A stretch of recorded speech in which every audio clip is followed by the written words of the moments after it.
Photography Daily. So I went back and fairly manically photographed every single one of these flowers on the ground because I had to. And it's not because I thought this will be brilliant for the work. I just thought I had to do this. And at that moment, I was thinking, if I don't record every single one of these children, and I remember those words, I didn't say flowers. I said to myself, if I don't record every single one of these children, they'll be forgotten forever. Today, the extraordinary Kickstarter book project by a British commercial photographer, Mark Wilson, A Wounded Landscape, bearing witness to the Holocaust, based around 22 Holocaust survivors' stories, through a project that has a most gentle nature and serendipity at times. I never went looking for particular stories that had particular locations associated with them or particular histories associated with them. And I wanted to let them come to me. For Mark Wilson, the project has a far-reaching nature beyond those he photographed or was told about. So whilst the work is about these 22 individuals, each of these individuals is multiple people, is thousands of people, is millions of people. You know, each of these 22 people is a grandparent or a great-grandparent or a son or a daughter or a mother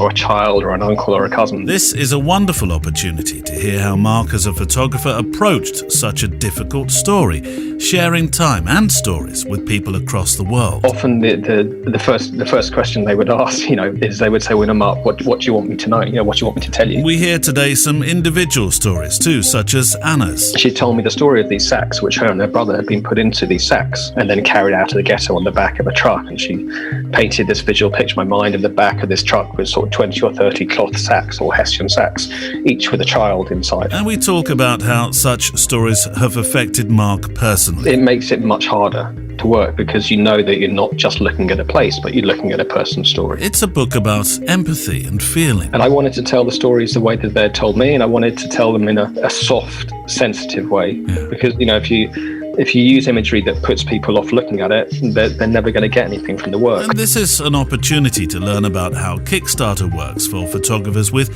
an idea and why Mark went down this route to publish. The way that this book has to be made, which is, such a big book, it's small in footprint. The dimensions are quite small, but it's 750 pages.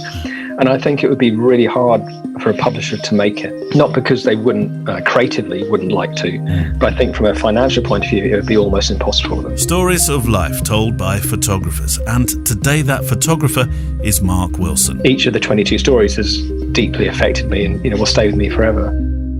Patron of the day today is Kent Johansson, 2 S's. I'll leave his Insta link in the show notes, of course. Based in Luxembourg, Kent's Grid is an eclectic guide to his time with a camera. There's a wonderful forest in dappled light. I spied that back street from your visit to Versailles, which I hope you've printed by now. There's shadow play, cityscapes, and the quiet of a solitary red chair in your backyard, which you've entitled Breathing Space. See, now this is what collating your life on Instagram is all about. Patrons help to build and keep this project as a 3-day-a-week full-length photography show, and they get to hear the extra Tuesday and Thursday shows. And on that note, a special Easter announcement. I'm doing something tomorrow that's a first. I spent some time writing a new more only a day or so ago that's to be aired on April the 6th, which is tomorrow on the Patreon channel. I'll link to it in the show notes because it's a chance for you to hear what our patrons hear, for reasons that will become clearer when you hear it. You see, I need a little of your sensitive and creative consideration, and I'd also like you to meet our wonderful patrons. So instead of going to Patreon and not being able to hear or see what's in the post until you join up, for one day, tomorrow, you get to hear what they hear. And hopefully you'll join me and them in the comments to discuss the question I have about an aspect of photography to do with art and the nude form. It's a very different type of episode. So tomorrow go to the Patreon tab, which is on the website, for April 6th's Private More edition. We're also supported by mpb.com, as you know, the #1 platform for buying, selling and trading used camera gear, with offices and warehouses in Brighton, UK, Brooklyn, USA, and in Berlin in Europe. Hot off the press, one of our patrons, Jan-Erik Mostrom, contacted me yesterday. See, even on Easter Day, we were having a chat. He was about to buy a used Micro Four Thirds camera from mpb.com and wondered if there was a code. And I had one. Gave it to him, and bing, he's got a camera heading toward him in the coming days, a Lumix GM1. Simply, he says, because it's one of the smallest DSLRs ever made, at least for the Micro Four Thirds system. I've got a GM5, but I want its little brother, he says. And he included some pictures he made with the camera, which I'll link to as well. So obviously this is one to pocket when you travel. And he says, don't tell my wife. Fortunately, she is not into photography and doesn't listen to the podcast. Buying used is a great way to support the circular economy, and we're very proud and pleased to have mpb.com as a supporter and sponsor. So let's turn to today's guest. I'm ever grateful to those of you who've taken the time to suggest topics you'd like to hear talked about and guests you'd like to hear too. Every single suggestion, I promise, is met with a good few moments looking across websites, perhaps YouTube films, Insta and so on. And sometimes those suggestions lead to an evening of study, a cup of coffee, and one of my famous Garibaldis. Thank you, by the way, to Lenny Huxton, who sent me an emergency pack in the post for the Easter holidays. They've all but been eaten. Crumbs remain. I sat and looked at today's guest's work for well over an hour, reading his words and allowing plenty of time to, fall into his photography. Today we're talking about one project of his, but his very first blog piece reveals a poem he'd written to his wife called The Impossible Unembrace, which had me enthralled, and I'd like you to go see as well. But I wrote to Mark immediately. You'll hear him mention a previous project he's produced as a book called The Last Stand, and I'd certainly like him to come back and talk about that too. That project featured a particular approach, a voice, as he refers to it, when it comes to photographing and documenting the landscape left after war. But today's story is about his latest book project, A Wounded Landscape, by a photographer with the most delicate of touch when it comes to the Holocaust. A subject that's been well documented, of course, by many photographers and historians in the years post the Second World War. In making this project, Mark talked to 22 survivors or family related to survivors of the Holocaust, making their portraits, photographing the places, taking you into their stories, literally. A 750-page book with 350 photographs, text and maps. And the book recounts their stories. And so freedom meant very little to him because he had nothing, just himself. And he was just a poor creature that weighed barely 5 stone and barely alive. Words from Ben Barkow, the director at the Wiener Library for the Study of the Holocaust and Genocide. I want to read these before we start to talk, Mark. I became aware of Mark Wilson's photography approximately 3 years ago, and it made an immediate, powerful and lasting impression on me. The Wiener Library has numerous opportunities to see artistic responses to the Holocaust, and I can state unambiguously that Mark's work is among the finest and most sensitive that we've seen in many years. What impresses me most is that Mark achieves a haunting yet lyrical beauty without ever straying into sentimentality or the emotional exploitation of a notoriously difficult and challenging subject matter. These are words in response to the Wounded Landscape work. I would imagine you're probably an ultimate accolade for your study, wouldn't you say? Completely, yeah, very much. And it was actually Ben's response to the work that made me realise that what I was doing was right. I was doing something important, but I was doing it in the right way. And that's something that I've very much done with this piece of work, is I've always shown people the work throughout the whole of the last 6 years I've been making it, to make sure that what I'm doing works. Well, I spent a little time talking to Marissa Roth, who has worked on a project for 35 years about women and war. And she, like you, had a great deal of travel involved in making that project and had to find ways to make that travel, which is by no means inexpensive. And you're 20 countries, 100 locations. How do you even begin to make a plan for something like that? Because it's essentially a personal project to start with, isn't it? Yeah, definitely. It wasn't commissioned as such in that way. It started off with the germ of the idea, and then it went through some research, and then the next stage was a map on my wall at home with about 130 dots on it. And I looked at those dots, and the dots were all red to start with. Or white, I can't remember. Yeah, red, I think. And it was like, right, well, this is where I've got to start. And at the end of it, all those dots have to be green. So I didn't, that was in a way the beginnings, but I never made a plan as such for a 4 or 5 year period of saying I would go to this location and then that location and then that location. And one of the main reasons being is that because the work was story based, it wasn't until I had kind of found all these stories, or all these stories had come to me, and I'd spoken with these people, that I knew exactly where I needed to go. And it was always the idea that I would start somewhere and see where that would lead me in that way. So, I had ideas, and I had these dots on the map of places I could potentially go to, but it changed a lot as I made the work, which was a really nice way to make it. Well, there's some individual stories that I do want to talk about. The book features 22 individuals who either survived or were murdered. But it does start with a story that's deeply personal, doesn't it? You have an invested interest in this for personal family reasons. Yeah, very much. So, the way I can describe it is that one of the 22 stories is my own family, based around my great-grandfather.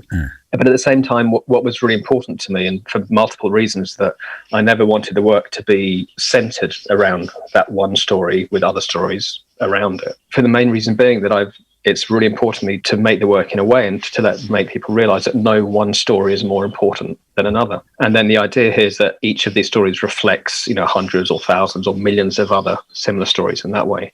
So whilst the work is about these 22 individuals, each of these individuals is multiple people, is thousands of people, is millions of people. Each of these 22 people is a grandparent or a great-grandparent or a son or a daughter or a mother or a child or an uncle or a cousin. And the reason for letting the work in that way is that each of those stories, as well as being reflective of all the other stories similar, from that particular subject matter, is the idea that each of these people is a reflection of us as well. So that, we're all one of these things. We're all a son or a daughter or a mother or a father or an uncle or a grandparent. And one of the underlying ideas behind this work is to make the viewer realize how easy it could have been them, or it could be them today, or it could be them tomorrow, depending on, where they live, or their religion, or their political persuasion, or their gender, etc., etc. And these things do continue; these genocides do continue, and they're happening around the world today. So the really important thing for me is that whilst the work is about these 22 individuals, and these 22 individuals are hugely important, that they're also that reflection. So where did the other 21 come from, and why 22? There was no set number. Okay. At first it was one. Right. Which was my family story, but I knew that I wanted to do more. Yeah. And what I did is I kind of made that conscious decision that I never wanted, which kind of reflects what I was just talking about. I never went looking for particular stories that had particular locations associated with them or particular histories associated with them, and I wanted to let them come to me. So the second story came about via a friend of my mother's, who was a child in Paris during the Holocaust. And then the third story came from there, and the fourth from there, etc. 3 of them came to me from a bus journey in Israel, from a person I was sitting next to talking, and we started talking about what I was doing there. Goodness. So I explained about the work I was making, and she said that she had worked with a group of Holocaust survivors, and would she like me to maybe get in touch with the person who she had worked for, and he would see if there was anyone there that wanted to talk to me. And I really liked the idea that it wasn't whether I wanted to talk to them, it's whether they wanted to talk to me. And then one of the other stories came out, which was actually the last story I found, the 22nd story. It started about 4 years ago from a small homemade plaque I found on the wall at a cemetery, which was the site of a mass grave in a hill in Germany. And I kind of found this person who had left this plaque for their grandfather and kind of got in touch with them. And the story in our conversation went cold after a couple of weeks, for kind of personal reasons. And then about 3 years later, I got a message on Facebook saying, "Mark, we never finished our conversation." And that's how the final story came around. And it was lovely because it was, I'd kind of run out of money by that point, no funding to make the work. And this woman who was a granddaughter, she was living in Holland. And I said, "Well, listen, I'll try and find some money and I'll see if I can fly out to Holland." And about half an hour later, I had a message saying, "Mark, I'm going to be in Bath tomorrow. I'm going to fly over and I'm going to tell you my grandfather's story." Wow. It just felt like the right way to do it. I'm fascinated as much by the language barriers that faced you, because many of those that you spoke with didn't speak English. I know you weren't interviewing people as such, but you did speak with them. You heard their story, as you've already spoken about. And their stories are vital to this piece. I would assume it's been an incredible amount of work through interpreters at stages. Yeah, it's there was hardly anyone that I spoke to completely by myself. There would always be like a family member there, especially at the beginning and stuff like that. And while some of them spoke English, some only spoke French, for instance, and some spoke Russian. And it was a varying degree of either, I speak a bit of French, so for those it's okay, so we could communicate. But then I always wanted them to speak in the language they were comfortable with. So what we did is we always, they were always translated afterwards, but there was always enough English spoken or sometimes a family member who spoke a bit of English, or in 2 cases, an interpreter, so that I could, when I needed to, I could ask a question. But it was kind of, as you intimated to, it was never, I never interviewed anyone, and I never wanted to interview them. I never had a series of questions that I wanted to ask them, because I wanted them to tell me what they were comfortable telling me, on that specific day. And often the first question they would ask, is they would say, well, Mark, what do you want me to know? What do you want me to tell you? Yeah. And so I'd always just say, well, maybe just, tell me where you were born, and start there. And I kind of found that by letting people speak, they would tell me everything. And if they stopped talking, I wouldn't kind of fill that space with a quick question, but I'd let them, because they stopped because they wanted to breathe and they wanted to pause. And so by them not answering specific questions, they told me everything that they wanted to. And I think it kind of works really nicely in that way. Well, some of the pictures in the book are obviously things that they've kept that are close to them. These are the articles of that time. And I would imagine as people sat there with these, I mean, I've done it myself when I've been doing interviews. If you give somebody something to hold, or they're able to reminisce through looking through old photo books, it obviously opens up that conversation, doesn't it? Yeah, very much. So, and because I was in people's homes, there's a couple of some old photographs from their albums.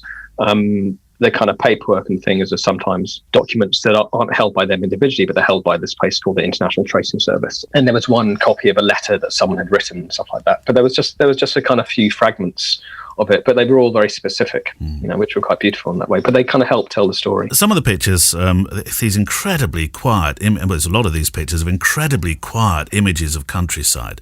A great juxtaposed work, really, because if you look at these places, you know that they have a darker, bolder history, don't you? What did you feel as you were standing in these places?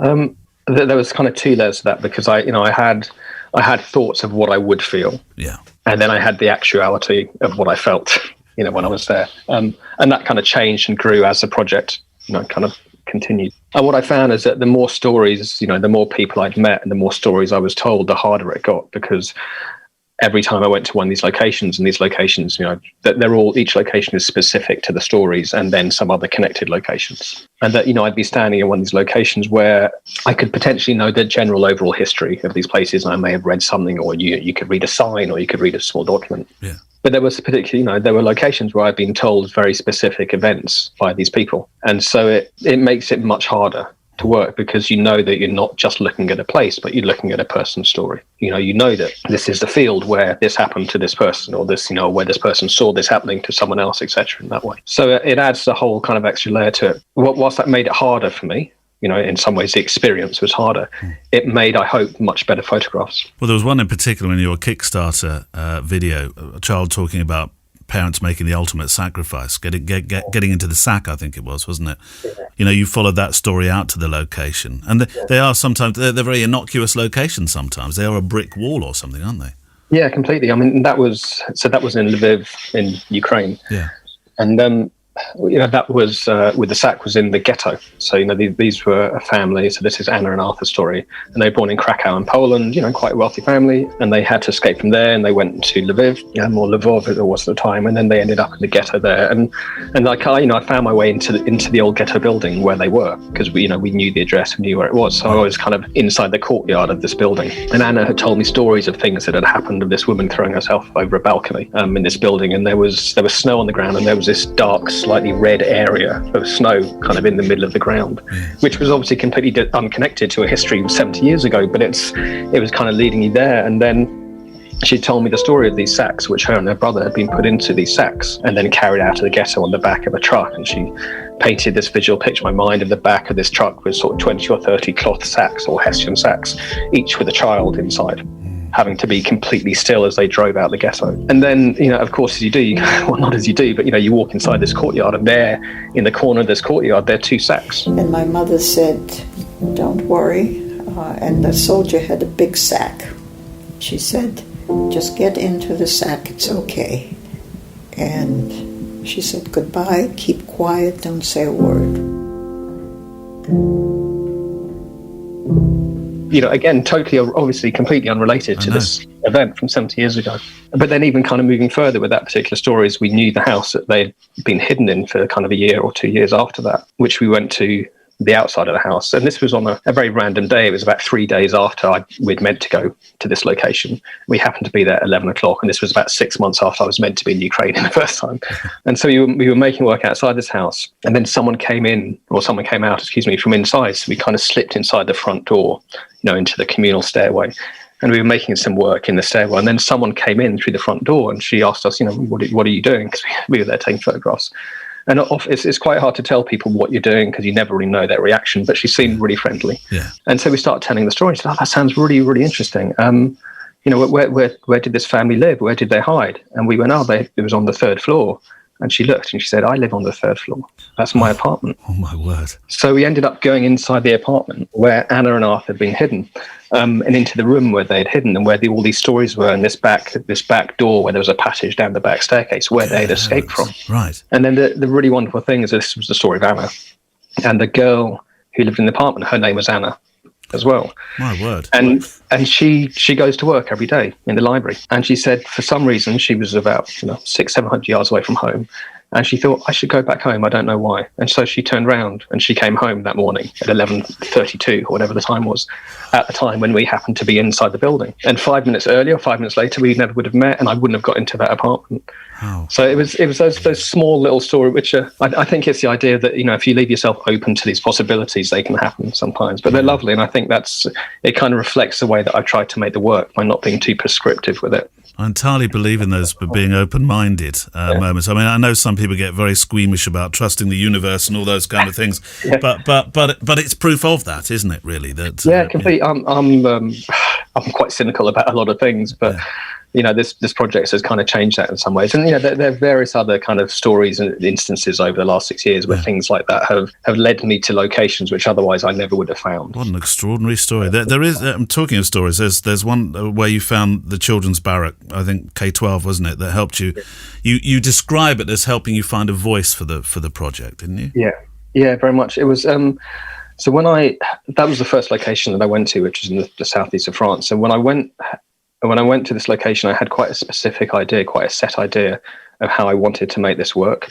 And I've probably written about it somewhere, but it's a work I've wanted to make for maybe 10, 15, 20 years. But as being kind of truthful, I've never felt I was good enough as a photographer to make it. I never felt I had the right visual language, the right photographic voice to talk about these events in the right way. And I didn't know how to talk about it. I didn't know what language to use, let alone to have the right language. And then after I completed my work before A Windy Landscape, The Last Stand, which was, it's quite a kind of soft and subtle, quiet piece of work, I felt I did have the right language. And so when I started this project, A Windy Landscape, that's what I was setting out to do. I was going to photograph it potentially in the same way. And this is before I had this kind of stories, photograph it the same way as The Last Stand. So that would mean kind of going to a location and finding a hill or something, or a space nearby, and photographing these objects, these places, but from a distance. Yeah, they were quite vista led, weren't they? Yeah, exactly. And so you'd see the landscape around it. Yeah. And so when I went down to this location, I took a few cameras with me to do some tests to see what would work and stuff like that. And I did some test shots, and then I was looking through the camera, and it's just I wasn't really sure if this was working. And then I went back to the little B&B I was staying at, and I did some test shots digitally as well, just so I could see. And I was left completely cold by the work. And I knew that this wasn't working at all, and this was completely wrong. And I was not going to spend the next 4 or 5 years doing work in this way, because it wasn't the right way to talk about the subject. So what I did is the next morning I did the one thing that I was trying to avoid, which was to go into this place, to cross that metaphorical barrier that was there. Yeah. And in this case, there was a barrier. It was a huge kind of 6-meter earthwork that was built all around the location. And I had a really dodgy knee at the time, so I was kind of climbing up and down it and stuff like that. So they were trying to keep you out, really. Basically, yeah. But I'd been quite happy to be kept out, and with other things as well. And then what I knew there was at this location, which someone had found for me, is there was this barrack, this K-12 barrack that you mentioned, which was the children's barrack. So this is where the children who were separated from the parents, they were kept here. But I'd also heard this story about this Swiss Red Cross worker who had gone there to try and help these children, and that she had brought paints with her. And that the children had painted these scenes onto the walls of their barrack, that they'd painted kind of mountains and forests and trains going through tunnels and oceans and stuff like that. Yeah. And that you could potentially still see these scenes on the walls. So I spent this kind of 1-2 hours looking for this particular barrack. And when I found it, it was a bit like the size of a British classroom, let's say, a bit narrower, but the roof had caved in and all the roof tiles were on the floor. and one side had collapsed. So it was just like a 3-sided open roof building. But there was this snaking path through the tiles on the floor, which I followed, and that led me to some of these paintings. So you can still see these paintings on the wall, and they're incredibly faint, but you can see outlines of blue, and you can see this, the sapin, the little green trees, and you can see a ship and a train going into a tunnel, and it's beautiful and amazing. But then what happened, this kind of strangely surreal moment, is that my right or left boot, I forgot now, I think my right boot stepped on one of the tiles that was on the floor, which was one of the old roof tiles, and it made this horrific crack sound.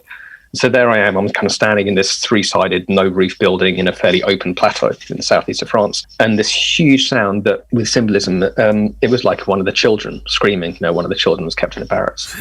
So I kind of walked back out this path, out the building. And then as I walked away, I noticed these small little flowers on the ground, and they were just weeds, I think. But they seemed quite nice. And I walked past them. And again, that kind of symbolism, I suddenly thought that these flowers are symbolizing the children in this barrack. And I should go back and photograph one. And, my photography until this point has always been very slow, and it still is, but it's all tripod based. And I photographed one of these flowers, and then I walked away again. And then I stopped after about 5 yards. And I remember really vividly thinking to myself, what am I doing? How can I leave the rest of these children? Which is obviously a strange thing to say, because these are just flowers. But the visualization, the symbolism was so strong in my mind because of where I was and what I knew and what had happened and those drawings I'd just seen. So I went back and fairly manically photographed every single one of these flowers on the ground because I had to. And it's not because I thought this will be brilliant for the work. I just thought I had to do this. And at that moment, I was thinking, if I don't record every single one of these children, and I remember those words, I didn't say flowers. I said to myself, if I don't record every single one of these children, they'll be forgotten forever. And so it was really at that moment where the project changed me that I realized that, one, I had to step into these places and I couldn't view them objectively. And that, two, I had to not find, but I had to tell the stories of these people. I mean, there's personal projects and there's personal projects, and it sounded like you became so personally invested at that moment. Yeah, very much. And it is, for good. It makes it harder to do. And, before I started this work, when I was doing some research, I was, for all the best intentions of the world, my mother and her cousin, who works with Holocaust survivors in Switzerland and brings them into schools, they tried, without wanting to almost put me off making the work. Did they? But in the most positive way possible, because they wanted me to realize what it could potentially do and what I would potentially find and what I would potentially come across, the effect it may have on me and the effect it may have on my family, etc., etc. But that made me want to do it more. We're back with Mark Wilson in a moment. After Easter, our brand new weekend edition of Photography Daily, a business-focused Sunday supplement for any photographers who are in business and want to grow your photography business, starts. It's also aimed toward those who want to become professional in the wedding, portrait and commercial photography arena and would like an insight into the businesses of those already working successfully in it. But also it'll retain a sense of what these Monday and Wednesday shows have, storytelling, and more news about that soon. And just before we return to Mark, our friends at Studio Ninja, the studio management software people, have extended their offer for Photography Daily professional photographers. If you are running your business through multiple calendars and spreadsheets and written to-do lists, well, this might be a new way to start thinking about how to work as you move forward in this bold new world.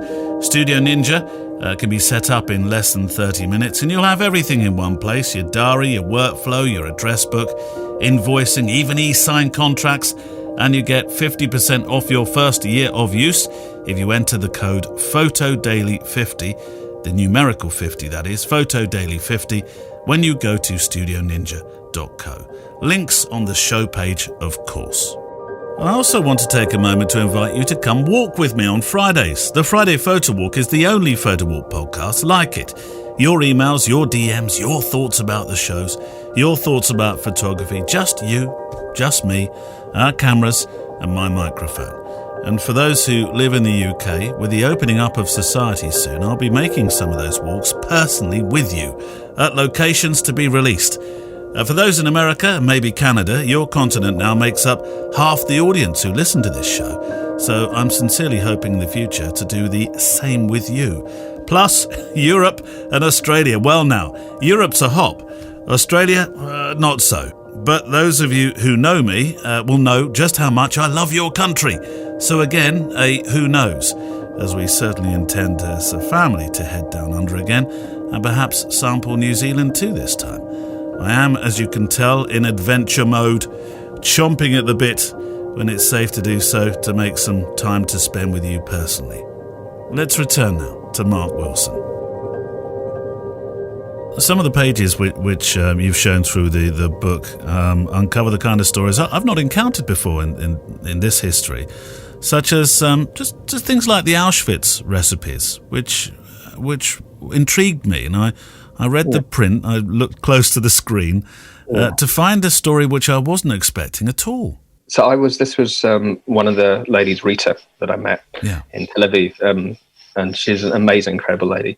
And her first language was, she was born in Transylvania, Romania, and Hebrew was a language, and Romanian, etc. And English was her third or fourth language. But going back to what we said, when I met her, she actually spoke to me for 3-4 hours in English. And she told me when we started talking, she said, "Mark, I'm going to talk to you in English because I want you to understand and hear everything I'm going to tell you right now," which was, a beautiful thing, obviously. And then her daughter was there at the time, Ronit. And, they became good friends. And then the next day after meeting Rita, I kind of went to see Ronit again in her apartment. And she told me, and we were having some cake, and it was some birthday cake. And she told me that, this was one of her mother's Auschwitz recipes. And my reaction when she said those words, Auschwitz recipes, was all these horrific things that go through your head, as, I think you do when you read that. Yeah. And then she told me the story of it, which was really beautiful. Just basically when her mother was in Auschwitz, which is one of the many places she was kept in, when she was a young girl, that she'd lie awake at night in the bunks and, and she was afraid. And all the older women, they would talk about food and they would recite the recipes that they made. Yeah. And they recite these recipes, one, because it was their way of staving off the hunger in a way by talking about it, but also so they wouldn't lose them. Yeah. And so that Ronit told me that when she was younger and her mum would make, cake or birthday cake, etc., that it became known as the Auschwitz recipes because it was one of the recipes that her mother had learnt while she was like a 16-year-old, lying at night in the barracks there.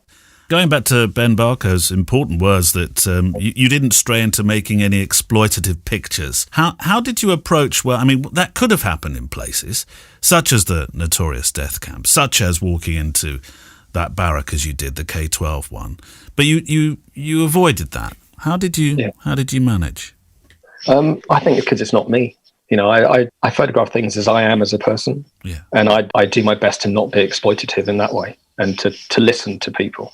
And I wanted to tell the stories the way that they're told me, and I wanted to tell them in a soft, sensitive way. Yeah. Because, if you use imagery that puts people off looking at it, they're never going to get anything from the work. So that kind of quietness was quite important for me in that way. Well, it felt like the right way to do it. Well, books like this tackle it's a highly emotional landscape, isn't it, in many respects? And they're not always the first to find, how can I put this, uptake from traditional publishers. Is that why you went this route? There was kind of two reasons to self-publish it. One, I enjoyed it. Yeah. I enjoyed that experience. It lets you work very directly with the designer and the copy editor to make what you want to make. So a very purist approach in that respect. Yeah, which is really nice. But also the way that this book has to be made, which is such a big book. It's small in footprint. The dimensions are quite small, but it's 750 pages, and I think it would be really hard for a publisher to make it in this way because it's. Not because they wouldn't creatively wouldn't like to, but I think from a financial point of view, it would be almost impossible for them. What is the process of starting something like this on Kickstarter? There are many photographers I talk to, and some that have been photographing for many, many years, very established, well-respected photographers that have a book in them that go nowhere near it, though. And for them, a Kickstarter would be a perfect way to introduce their work to the world. Well, I think you need to make sure you can have a whole month to spend on it and be prepared for lots of sleepless nights. It's kind of like it's basically taking on a job for a month. And you have to try and find this balance between constantly talking about your work, but not constantly talking about it. Yeah. That you don't want to kind of oversell it and overpush it. But at the same time, you need to impress the urgency of it upon people. Almost all the time, because otherwise it will fail. And the reason for the Kickstarter is is simply to get production funds Yes. to make the book. So, you add up how much your printing will cost and how much your designer and your copy editing and things like that. And you work out your total, and then you take away the fees that, you get charged and stuff like that. And you kind of set this target, but you have to try and make the target doable as well. So if you set a target that's too much, because, in this case, for instance, it's a very expensive book to print. So it was finding that balance between the target and what I needed to make the work in that way. And then, there's lots of preparation. You ought to make a video for it. So we made a video with my wife, kind of helped me editing and stuff like that. And then it's a case of just putting it together, and then spending 30 days promoting it through the audience that you have already, and then through social media channels, and then also trying to find press. And did Kickstarter help you at all? Do they promote it as well, or? Well, the only thing they do is basically they're a website that allows people to put their projects on there, but they vet them as well. But what they do is, if what I was told, that if your project is successful in the first 2 days, not 100% funded, but goes over a certain percentage or seems to be getting lots of traction, it can then potentially become a project we love of Kickstarters, which means it may go on the homepage or in their special discovery and searching, which mine did, because it did really well in the first couple of days. And that seems to help quite a lot as well. I know that this time as a photographer has been somewhat of an introspective opportunity to a degree, looking at how your personal work can become your commercial future. So I'm interested to know how your mind works when you're thinking of producing work that'll be, say a book. Well, what's your thought process, Mark? I always, it's very much, to me, it's about this idea, and then trying to find out if it works. And whilst trying to find out if it works, trying to find the right language, the right visual language for it. Yeah. And then if it does, then not stopping until I've done it. In that way, I feel really lucky in the way, and that's, my commercial work has always, until now, this last year, has always let me do that. It always bought me that time to spend on my projects. But I would never fund my projects through my commercial work. So I always work really hard on getting funding for my projects as well, which is, is normally takes half the time. A project is a real struggle in getting a small bit of funding, and then a little bit of funding, and then maybe some more funding in that way. Oh, so the commercial projects don't fund the... No, they would. What I would do is I would put a very small bit of money in to start, so I could make some work, so I could show to people, to then try and get funding. A Wounded Landscape, for instance, was funded through donation. There's a number of people giving us small bits of money here and there just to keep me going. And I put some money in that I'd made from The Last Stand to start it as well. And then after about 2-3 years, I managed to make a contact through about 8 degrees of contact to a place called the Tony Schiff Memorial Fund, which I got full funding to make the work, which otherwise the work would have had to stop halfway through because there was nothing left. The Last Stand was funded differently. The Last Stand was it was made over 4 years and cost about £16,000 to make in terms of cost. Half of that I put in myself over those 4 years through little bits of commercial work, and then through an odd print sales and stuff like that. And the rest actually came through 2 Kickstarter campaigns. Not Kickstarter, but it was Indiegogo and Emphasis, which were older crowdfunding platforms. So the work was made through crowdfunding, whereas with the Wounded Landscape, the work was made through funding, and then the book is made through a crowdfunding campaign. It's fantastic that things like Indiegogo, etc., are around now, really, to support artists as they're making this work, isn't it? Yeah, it would be impossible to do it otherwise. I think especially for book production, it's obviously a lot of publishers work on this method now. So they run Kickstarter campaigns themselves. Like Blue Coat Press, for instance, is a brilliant example where they use Kickstarter to. It's basically pre-sales. It's no different from regular pre-sales, but it's a brilliant pre-sales platform because people are supporting these works. One because they want to, but also because they'll get something in reward, as it were. They'll get a book or a book and a print in that way. So it works really well, in that way. Well, the world is opening up, he says. Tentatively, touching wood, in part. I mean, gradually, several steps forward, several steps back, it seems, on some days. But I do feel, personally, I feel more optimistic. What about you? What's going to happen with you getting back to your commercial work and the projects? Well, the projects is obviously I'm kind of deeply into Wounded Landscape at the moment. Yes, very much. In terms of, the funding for the book, but then also, we'll be deep into design. And then obviously, already I'm starting to get invited to do various talks and things like that. So that's a really important thing with me for the work. It's not, the book is a really lovely, ideal vehicle for it because I like the way people get to read and look at a book. But I need the work to be shared as much as possible because that's the point of making it. So the more talks I can give, the better. The more exhibitions there can be of the work, the better. I'm in conversation with some places about exhibitions, and I did have some set up already, but unfortunately because of COVID, they kind of fell through. But that's where a lot of my energy will go into the promotion of the work so that it can be seen. Would you say this project, more than any of the others, has had a personal impression upon you? Much more, yeah. For much more because one of, you know, as we spoke about before, one of the stories is my own family. But even taking that away, I mean, I can't take it away from there, because I wouldn't be the same, you know, wouldn't be the person I am, and I wouldn't have made the work in the same way. But it's each of the 22 stories has deeply affected me, and, you know, will stay with me forever. But then also what I find is that, you know, a lot of people I talk to share their stories with me about their family history, whether it's about this particular subject or something, you know, unrelated, but on a similar level.